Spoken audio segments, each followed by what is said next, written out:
Kim said, Miss Pastrella, that my name is Carrie Collins, and I am in charge of running a college panel. So this is a group of young adults that are in college right now and have access disability services. Some of them had 504 plans, IEPs, and they want to talk to you a little bit about their experience in the college campus. So actually, my first question to them is for them to introduce themselves and tell the audience where you're from and what college you attend. Hi, I'm Bloom. I'm from East Greenwich, and I go to CCRI Warwick campus. Hello everyone, my name is Alexander. I live in East Greenwich, and I currently attend Rhode Island College. I'm an art major. I'm a freshman, second semester. I'm Monet. I am from Coventry, Rhode Island, and I also attend Rhode Island College. However, I am a second-year student, and I am also an art major. I'm Kelly Donovan. I graduated from Barrington in 2012, go Eagles, and I go to the Community College of Rhode Island, and I'm majoring in social work and hoping to get my associate's degree and hoping to get my bachelor's degree at Rick. All right, so my name is Connor O'Brien. I'm also from Coventry, Rhode Island, 2015 graduate of Coventry High School, and I now attend Rick. I am a junior in college, and I'm going for my BA in political science with a concentration in public policy. My name is Paige Ross, and I am from Richmond, Rhode Island. I graduated from Charahoe High School, and right now I'm at CCRI, but I'm going to transfer to URI to get my bachelor's in psychology. Thank you. Can you briefly describe your disability and how it impacts your daily life? Bloom? Well, my major disability is my eyesight. I have a rare eye disorder called retinitis pigmentosa, or RP for short. What it basically is the detachment of the retina in my eye, which has caused me to lose my eyesight to the point that as of 2 Decembers ago, I have been diagnosed as legally blind and I'm only going to get less eyesight. And because I have to use this cane you can see here in front of me to help me navigate. In the medical world, that's called epilepsy. Some of you may or may not know what that is. This prevents me from doing things like driving, and that can make it really hard for me to get around. And it also prevents me from literally participating in some day-to-day life. I've had to miss classes in the past, and things like that. I also have depression, which is, as you all probably know, more of a mental illness, but it does affect me. And I forgot to mention my anxiety that goes with it, and that can often lead to stress, and stress is one big trigger of my seizures, so those kind of all share a relationship. And then I also have autism spectrum disorder. For anyone who might know anything about it, it was once called Asperger's syndrome, but they officially changed it to autism spectrum disorder, and that makes it hard for me to socialize. It inflicts anxiety, and I learned recently that it shares a relationship with anxiety, so they can kind of coexist together. And it makes it hard for me to socialize, and causes a lot of that anxiety that I just mentioned, as well as some other stuff, but that's okay. I have attention deficit disorder, which affects how I process and my ability to pay attention and my processing. And I don't know if I have the hyperactive version of ADHD, so sometimes I get more antsy and I need to stim. I have anxiety, which where I'm more prone to having fearful thoughts than the average person, and sometimes I get intrusive thoughts, and I get my brain plays the what if game, and like my dad says, Kelly, you don't jump to conclusions, you leap to conclusions. And sometimes some of those moments I have are kind of quite amusing, but sometimes it gets like really bad to the point where it's like, oh god, I'm worried about something that may not even happen. I also have autism spectrum disorder, which also not only it hinders my socialization, but it also hinders like sensory wise, processing wise, and communication wise. So I hear things at a more enhanced level or smell things at a more enhanced level. I also have a motor delay, which impairs how I move. So I move at a different gait than people. I move slower, walk in a different way. And plus, my fine motor skills are a bit impaired. So that means my handwriting is impaired too. All right, so my disability, as previously mentioned, is autism spectrum disorder, also known as Asperger's, whatever you want to call it. And how it impacts my daily life is essentially that my brain works differently from most everybody else's, and my social side is not as good. I have to work at being a good social thinker. I compare it to being dropped into a foreign country where you don't know any of the language, the customs, the everything about the entire culture, like being dropped into China, say, and I don't know anything about it, so I have to learn along the way. It's tough, but the benefits is that since my intellectual side is more enhanced, I can think differently than people. I can think a little faster sometimes.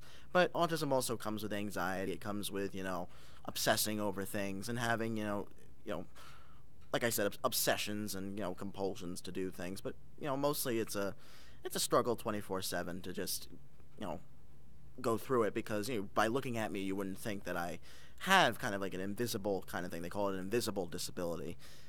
I believe that's the term, invisible disability, but it still affects me very much so. And if you were ever to spend a lot of time with me, you'd notice.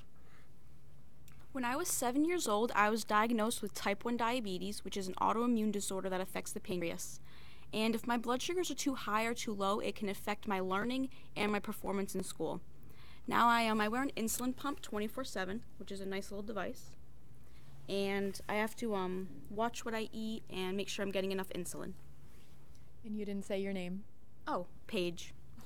She said her name. Oh, I missed it. Sorry. It's okay. Do you currently work, or are you involved on any campus activities?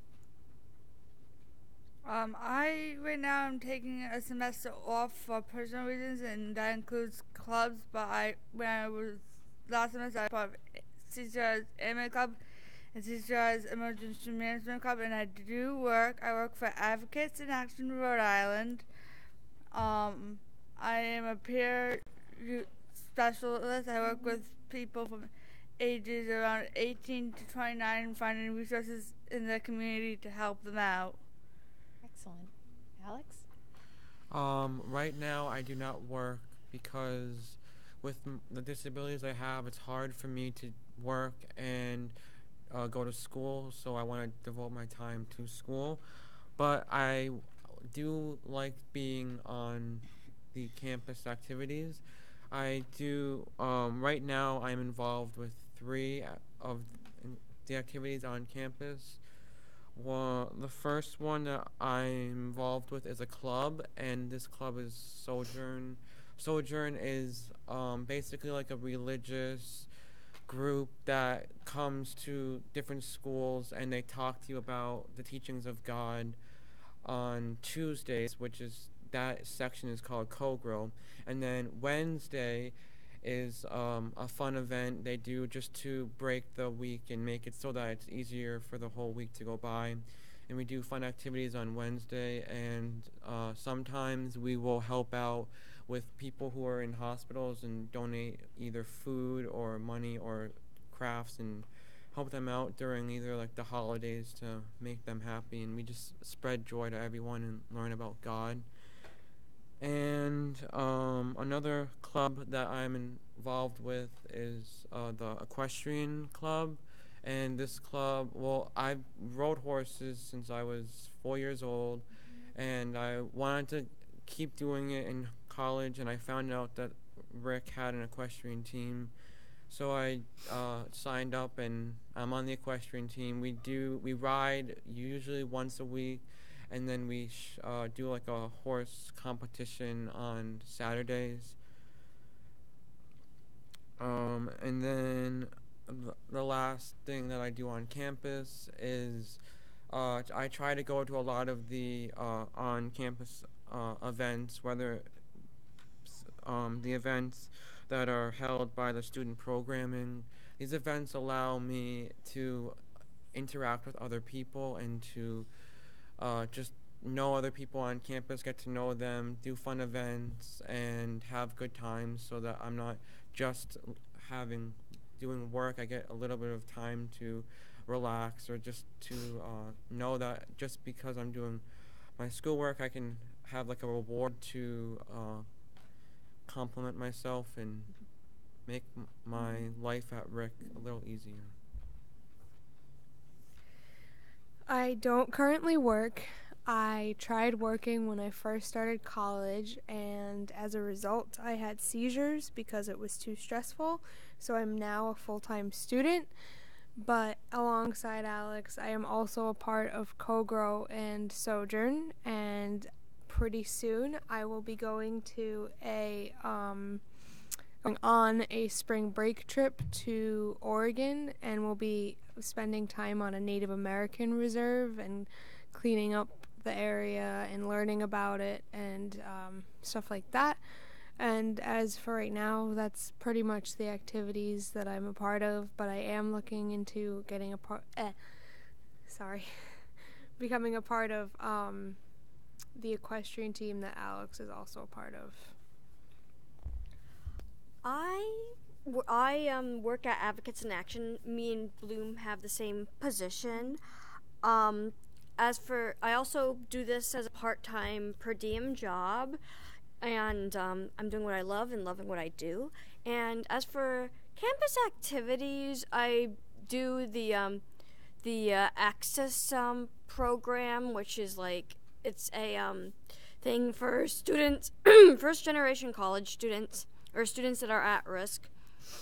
It provides them with support and resources to help them get through college, and we go on college tours and do mandated meetings, and we also each have our counselors, and my counselor helps me figure out which classes I need to take so I can get my degree. This isn't an on-campus activity, but I was part of the Youth Advisory Council at the Rhode Island Department of Health, which we meet once a month and talk about health-related stuff and stuff relevant to youth, and then we go to Dare to Dream to present. But I had to take a leave due to it interfering with my work schedule. All right, so I don't work in the formal sense of the word, like Kelly said. Like, I consider this my work because I'm doing what I like to do. I like to speak to other people, and I like to know what other people ask me. So again, I don't currently work in the formal sense of the word, but I am involved in several activities on campus. First and foremost, I was the vice president of the Advocacy and Beyond Club, also known as ABC at RIC. And you're wondering probably what that is. Well, what we basically do is that we advocate for people with disabilities on campus. How do we do this? We have 2 access challenges each year, one with sight impairment and one with mobility impairment. So in regards to the sight impairment, what we do is, basically we blindfold people and we try to get people, to read Braille, to see if they can read Braille and see, the places they need to go. And let me tell you, it's pretty funny watching people blindfolded trying to figure out where stuff is, just trying to touch the Braille, and it's not the place that they expected. But the other one, which is my personal favorite, is the Access Challenge for wheelchairs, where we basically, we give people, a wheelchair to go around in and to see what the campus is like if you were impaired in that way. Going up the library steps, or, going up the ramps at, the holes or something like that. And actually, it's really eye-opening. It's really, educational to see, this is how people actually have to do it every single day of the week, every day of the year. And also, I am involved actually, in the newspaper. And I write for the opinions section, and they're always, I won't say well received. I'll say they're received. They're featured. So I am currently employed at Allen Harbor Marina down in North Kingstown, and I'm currently not involved in any campus activities. Could you please explain how high school prepared you for college? For me, I went to not a typical high school, so until my second senior year, so it was a little different than what most people are used to. So when I was in high school, I was just focusing on high school and trying to pass and graduate, because I actually had a teacher in elementary school who said I'd never even pass high school. So yeah, Miss McGonagall, look at me now.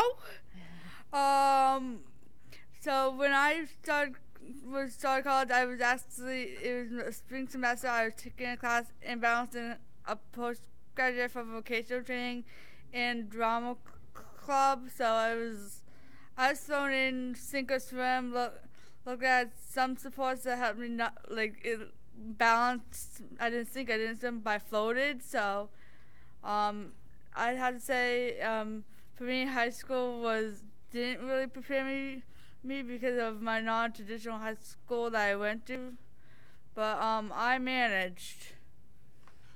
Alright, high school prepared me for college by being organized, and whether that having a planner to write your stuff down or just get things done before the actual day.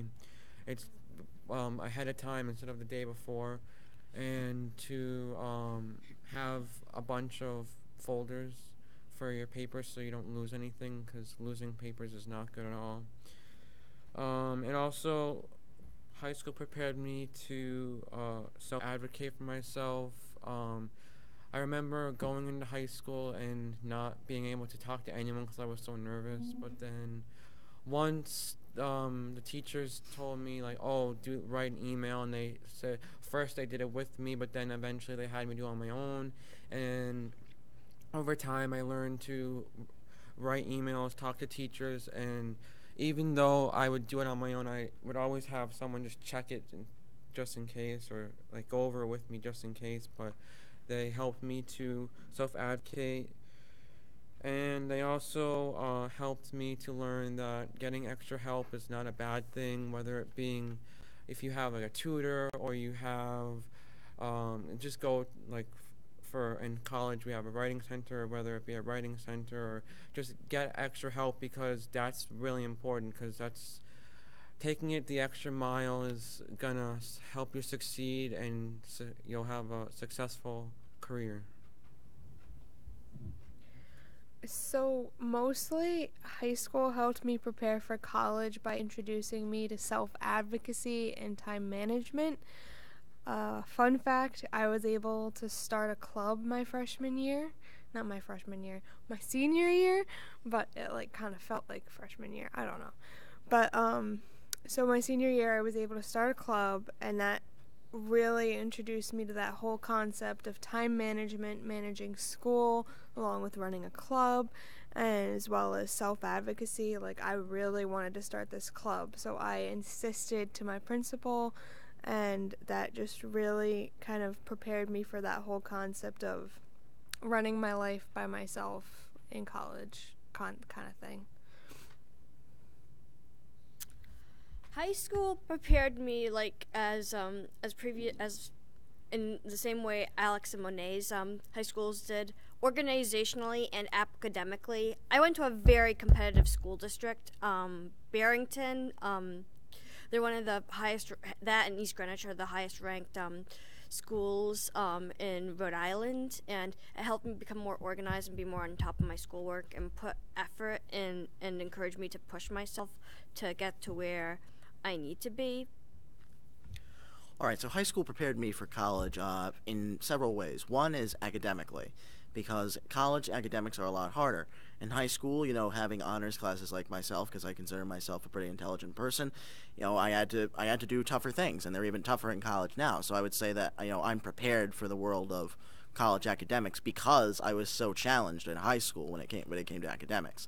Secondly, socially, that high school is primarily a social environment. You have to talk to one another in high school. That's a very important thing. In college, it's not as important, but it's still important to advocate for yourself and talk about what you need.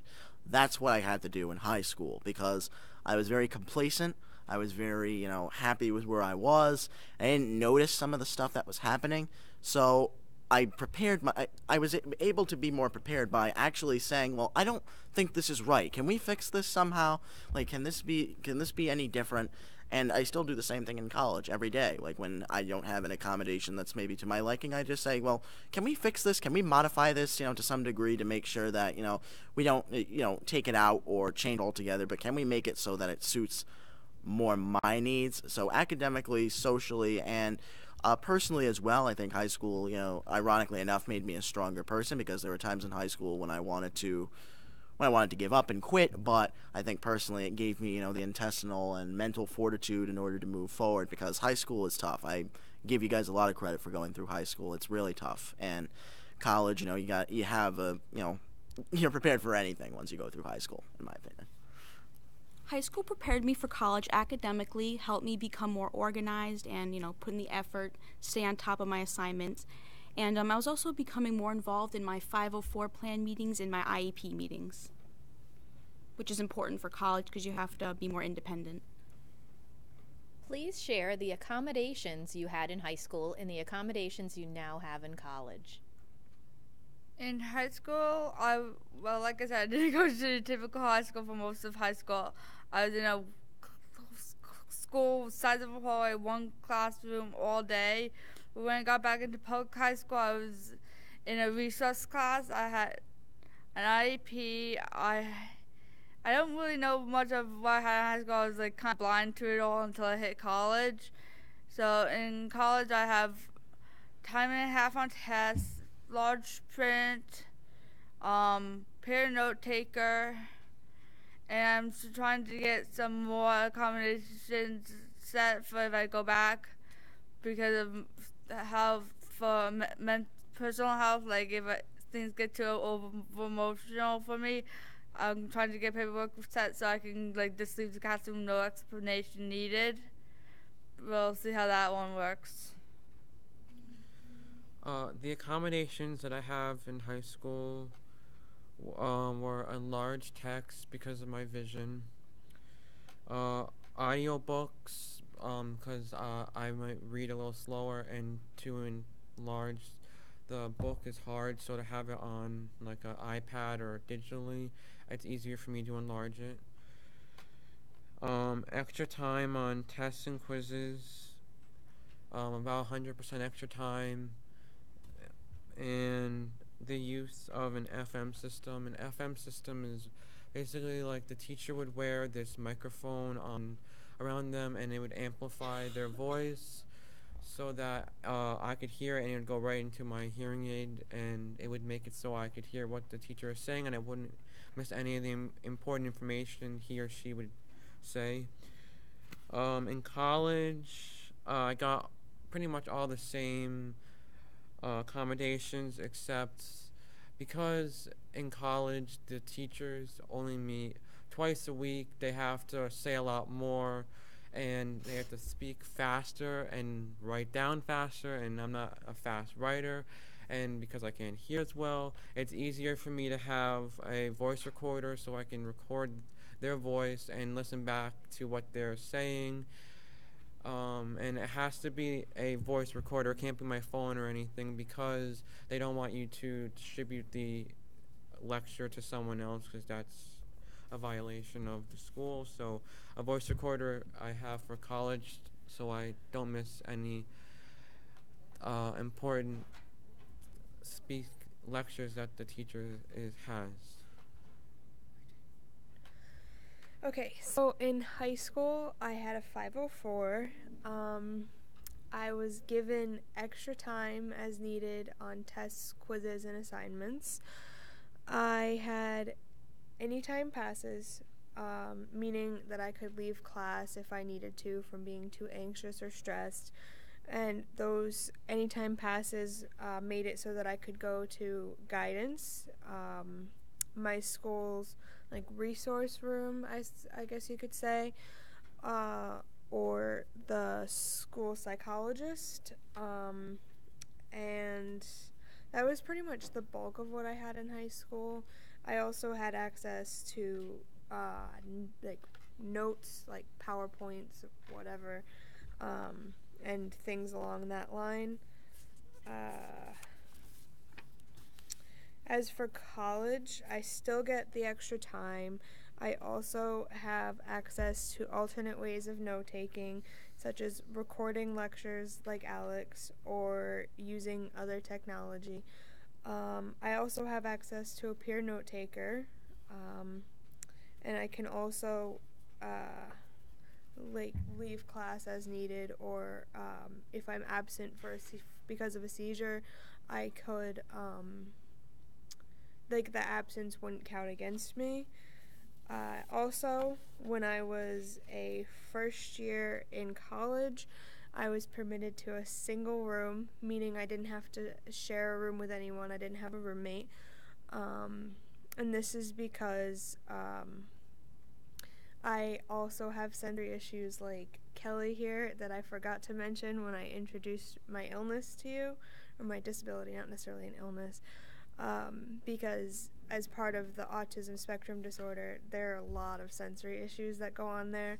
So I have a really hard time tolerating being in the same room as other people, especially while I'm sleeping. So I was given a single room as part of my disability accommodations, and that was really awesome because usually freshmen at Rhode Island College must have a roommate, but I wasn't required to do that. And now I'm allowed to take less credits and still be full-time. So you have to, at my school, you have to take 12 credits to be considered a full-time student, but I'm allowed to take less than that because of my illnesses. And this is kind of like a side note, but students who are upperclassmen, so once you're not a freshman anymore, you can have a single room. So I still have a single room, so that's awesome. But I just figured I'd point that out. Not that it's important, but, it's cool. So. My accommodations in high school, I had an individualized education plan.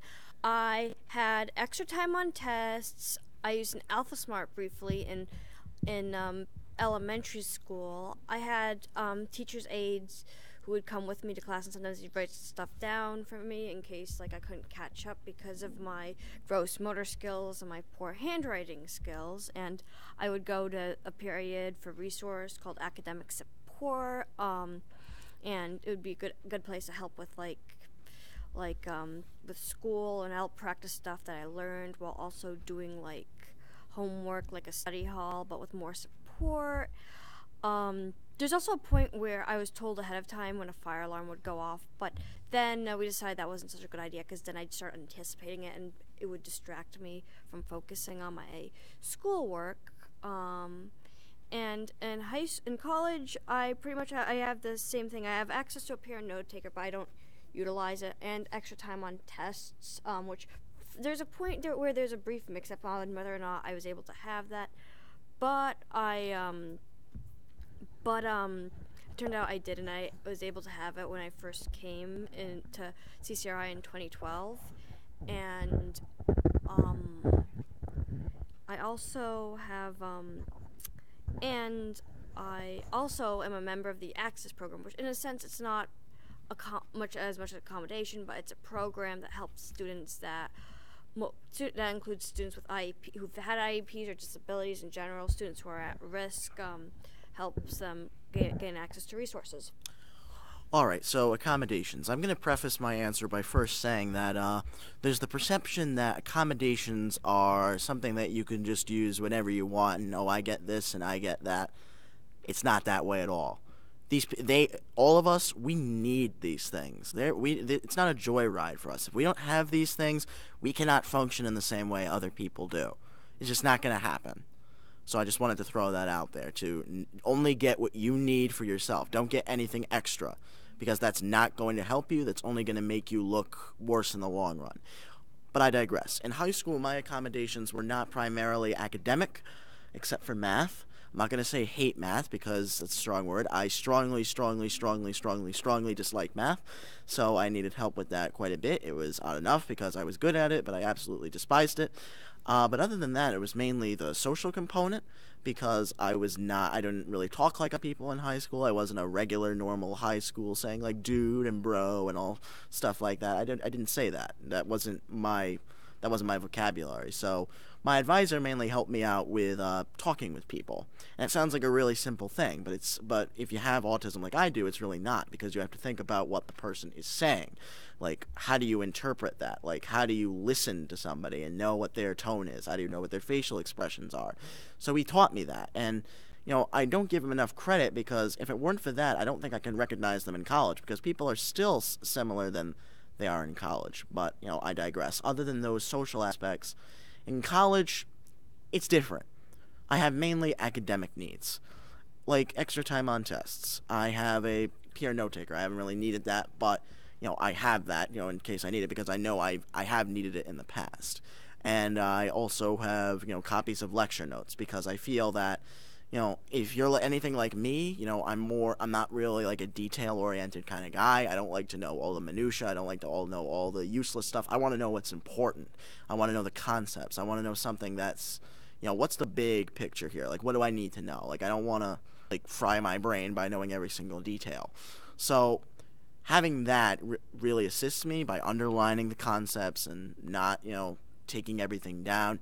And also use of technology. I find technology that is useful for me, because I don't write so well as other people. I find notebooks a little bit, distracting, and, like, I say distracting, but, I use a laptop to take notes, and don't play games on those. I got busted for that once.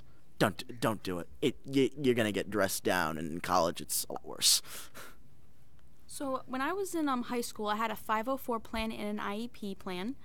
My accommodations were I could always have food and water with me in case my blood sugar was low or too high.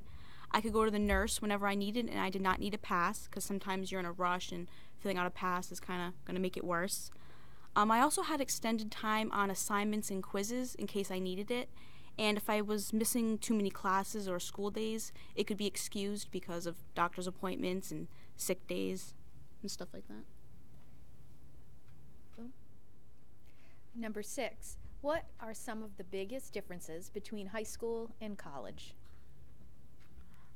In high school, you kind of have your parents and your teachers assisting you and guiding you on what you need to do and when you need it done.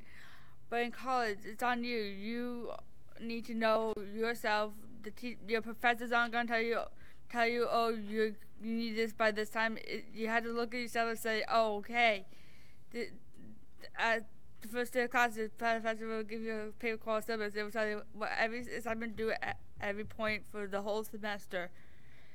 And your parents are not gonna be there to help you. Your professor's not gonna remind you. It's on you to just remember. Some of the biggest differences from high school to college. Well, in high school, like Bloom said, you're not gonna have anyone telling you what to do. You have to know yourself. You also have instead of like you meet with your teacher every single day, you only meet with them once or twice a week for a longer period of time. So in college, it's important to write down your information and to find out when it's due and have reminders, because no one's telling you. Check your emails a bunch in college, because that's how teachers are going to notify you with any important information. And teachers will not go to you if you're struggling or if you feel like you're not going to succeed. So if you do struggle, you have to go up to them and talk to them yourself, and that's why it's important to have self-advocacy, because in college you're on your own. You have to figure things out for yourself and see what's right and what's wrong and fix the problem. So some of the biggest differences that I've realized through my transitions from high school to college, biggest one is that you are more independent in every way. So like my friends before me have said, no one's holding your hand. If you're having trouble with an assignment, or if you have questions, or if you need extra help, you have to go to your professor, or you have to go to disability services. I went to disability services even before my first semester of college started. My orientation, I got in touch with disability services. I said, this is what I need, and that's what I started with, even though things have kind of developed over time. But you are more independent in every way. If you need something, you have to ask for it. Nobody's gonna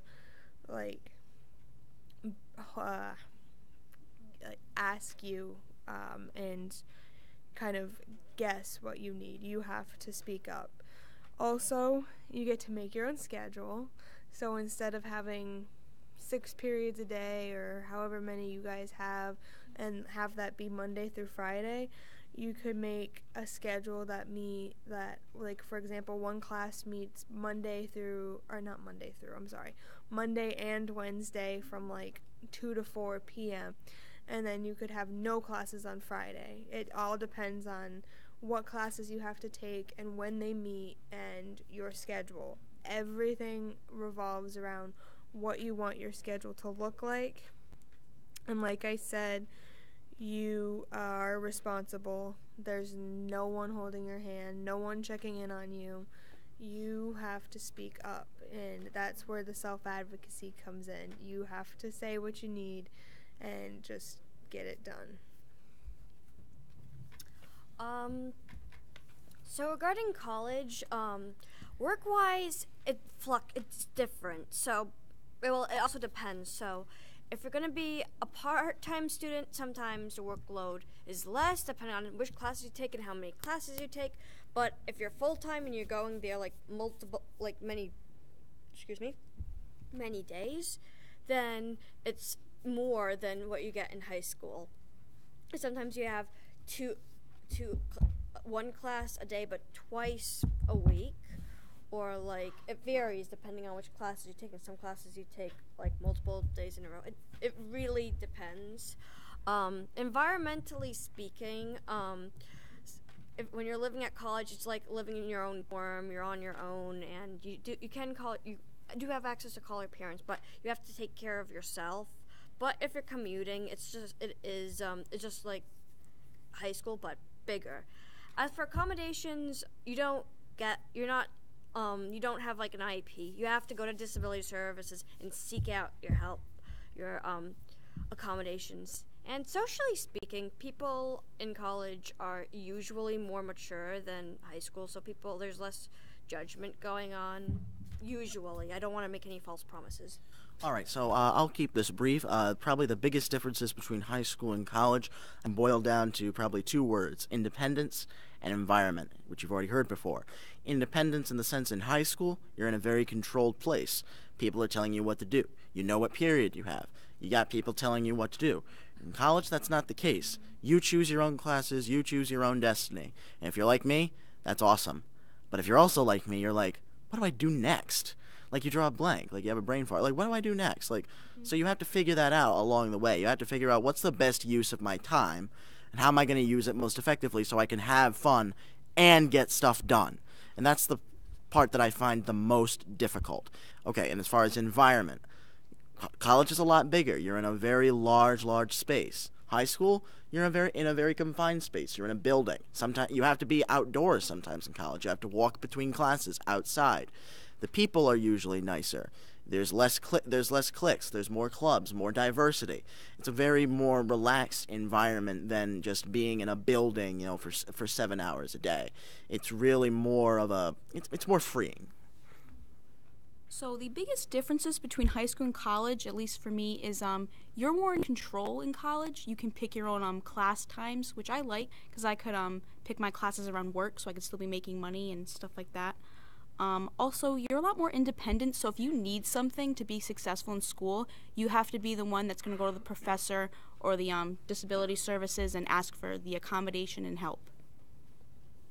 So I'm going to ask, because we want to give them time to ask questions, The final question, I'm just going to ask you all to give one statement about what advice would you offer these students moving on to college?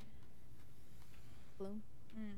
My advice would be, I don't even know. Sorry. Just not if you are now. Just learn what your disability is, and learn as much as you can about it, so you can know what you need in college before you get to college. Excellent.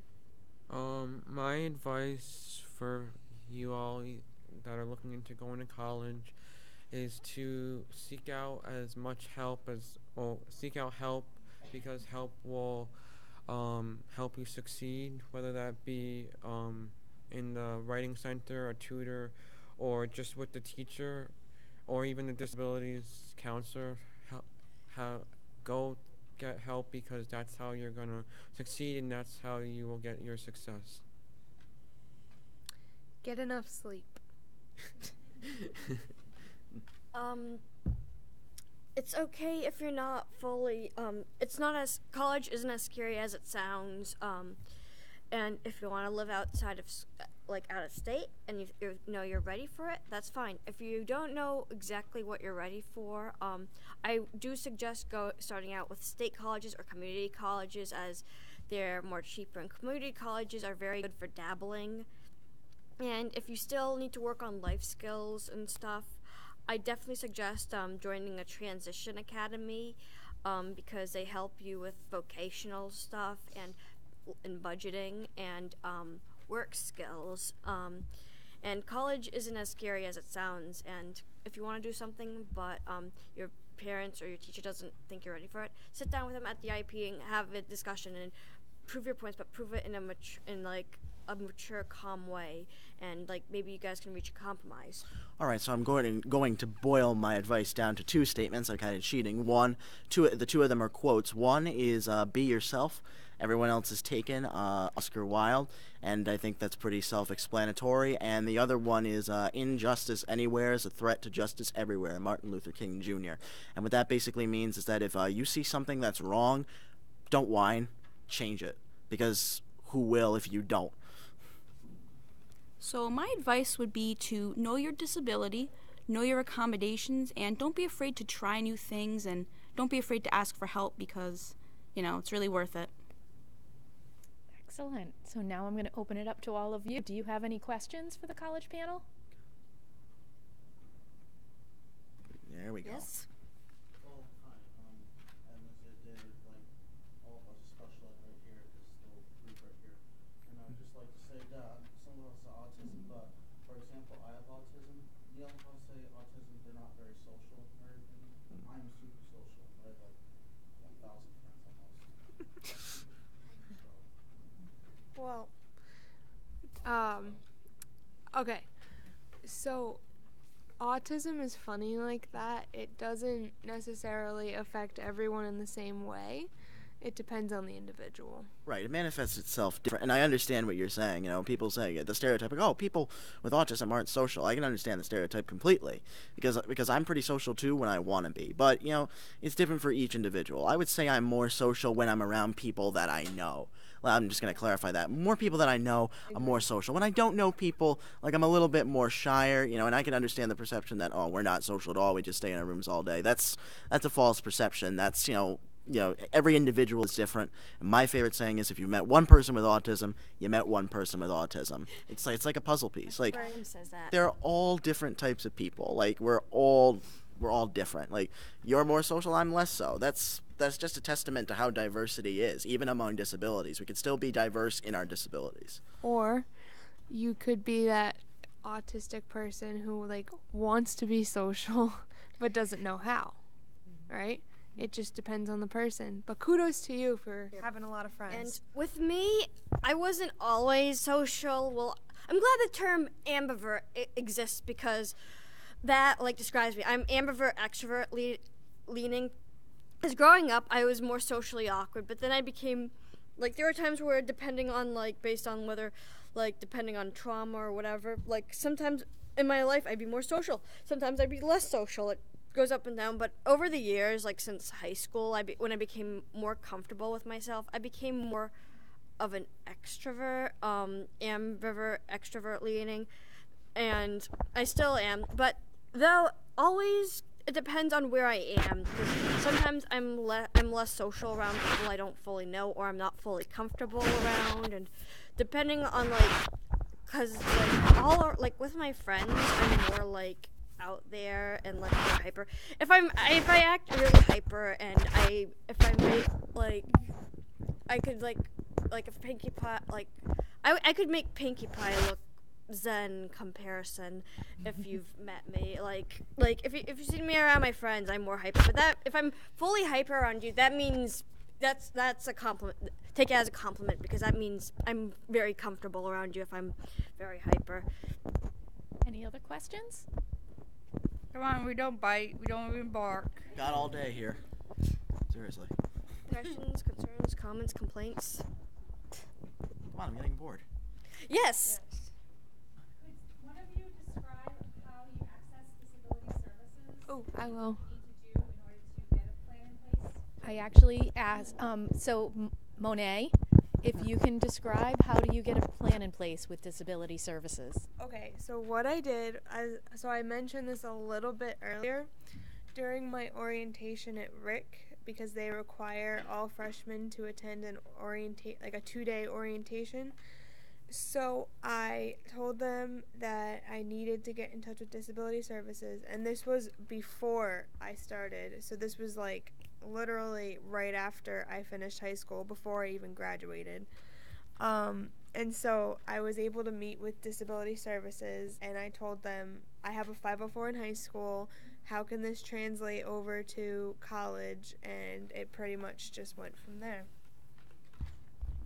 With me, I went, like, as I've mentioned, I went to the Warwick Transition Academy, and that's how I got in touch with disability services, because my teachers helped encourage me to go look for disability accommodations and helped me get situated in that. So when I started officially pursuing my career, I could know where to go to figure out what I need for my accommodations, and I have so much thanks for the Transition Academy.